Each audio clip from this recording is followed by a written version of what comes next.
ఈరోజు దేవుని యొక్క వాగ్దానం, గుండె చెదిరిన వారిని ఆయన బాగు చేయువారు. కీర్తనలు 147 అధ్యాయము 3వ వచనం. అందరూ బాగున్నారా? దేవుని వాక్యం చదువుతున్నారా? దేవునికి ప్రార్థిస్తున్నారా? నువ్వు ఏ విషయంలో గుండె చెదిరిపోయి ఉన్నావో నాకైతే తెలియదు, కానీ ఈరోజు దేవుడు నీతోనే మాట్లాడుతున్నాడు. ఈ ఉదయకాల సమయంలో, తండ్రి నాకు ఎవరు సహాయం లేదు, నా భర్త నన్ను పట్టించుకోలేదు, నా భార్య నన్ను పట్టించుకోలేదు, నా బిడ్డలు నన్ను పట్టించుకోలేదు, నువ్వు గుండె చెదిరిపోయి ఉన్నావు. నీ మనసులో ఉన్న వేదన మనుషులతో చెప్పుకుంటే ఎక్కడ నన్ను హేళన చేస్తారా అని కృంగిపోతున్నావు. కానీ ఆయన నిన్ను చూస్తున్నాడు. ఆయన కన్నులు నిరంతరము నిన్ను చూస్తున్నాయి. నువ్వు గుండె చెదిరిపోయి అలసిపోయి ఉన్నావు. అన్ని విషయంలో ఎటు వెళ్ళినా నీకు ఓటమి పాలే జరుగుతుంది. కానీ ఆయన నీతో మాట్లాడుతున్నాడు. గుండె చెదిరిన వారిని ఆయన బాగు చేసి వారి గాయములు కట్టువాడంట.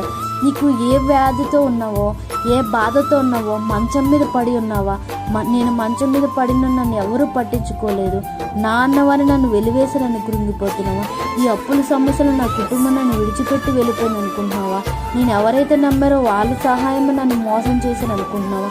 కానీ ఆయన నీతో మాట్లాడుతున్నాడు. నువ్వు ఏ విషయంలో గుండె చెదిరిపోయినావు, ఎవరితో మాట్లాడలేక మౌనంగా ఉంటున్నావా, కానీ ఆయన నిన్ను చూస్తున్నాడు. 12 ఏండ్ల నుంచి రక్తస్రావం గల స్త్రీని గుండె చెదిరిపోయి ఆయన వస్త్రపు చెంగు మాత్రమే ముట్టుకుంది. ముట్టిన వెంటనే స్వస్థత ఏ విధంగా జరిగిందో, నువ్వు ఎప్పుడైతే విశ్వాసం ఉంచి ఆయన నీకు తప్పకుండా సహాయం చేస్తాడు. నాకు ఎవరు సహాయం లేదు, నాకు డాక్టర్లు చెప్పారు నాకు ఈ అనారోగ్యం తగ్గదని నువ్వు కృంగిపోతున్నావు. కానీ ఆయన నీ పరమ వైద్యుడు నిన్ను స్వస్థపరుస్తాడు. నువ్వు నమ్మిక మాత్రం ఉంచితే, నువ్వు నమ్మిన ఎడల ఆయన మహిమను చూస్తావు.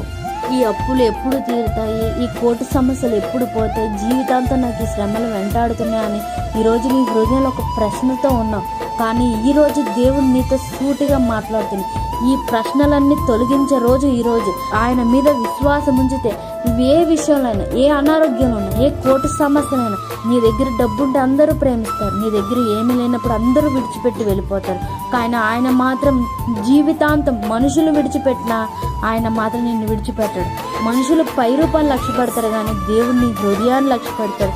ఈరోజు దేవుడు నీతోనే మాట్లాడుతున్నాడు. నువ్వు ఏ విషయంలో గుండె చెదిరిపోయి ఇంకా నా జీవితం అయిపోయింది అని నువ్వు బాధపడుతున్నావు, ఈ దినం నన్ను ఎవ్వరు పట్టించుకోలేదు అని నువ్వు కృంగిపోతున్నావు. కానీ ఈరోజు దేవుడు నీతో మాట్లాడుతున్నాడు.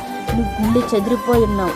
ఈరోజు దేవుడు నీతో మాట్లాడుతున్నాడు. నీకు ఆయన బాగు చేసి నీకున్న ప్రతి అనారోగ్యం తీసేసి నీకు, నీ కుటుంబానికి శాంతి సమాధానం దయచేయునుగాక. ఆమేన్.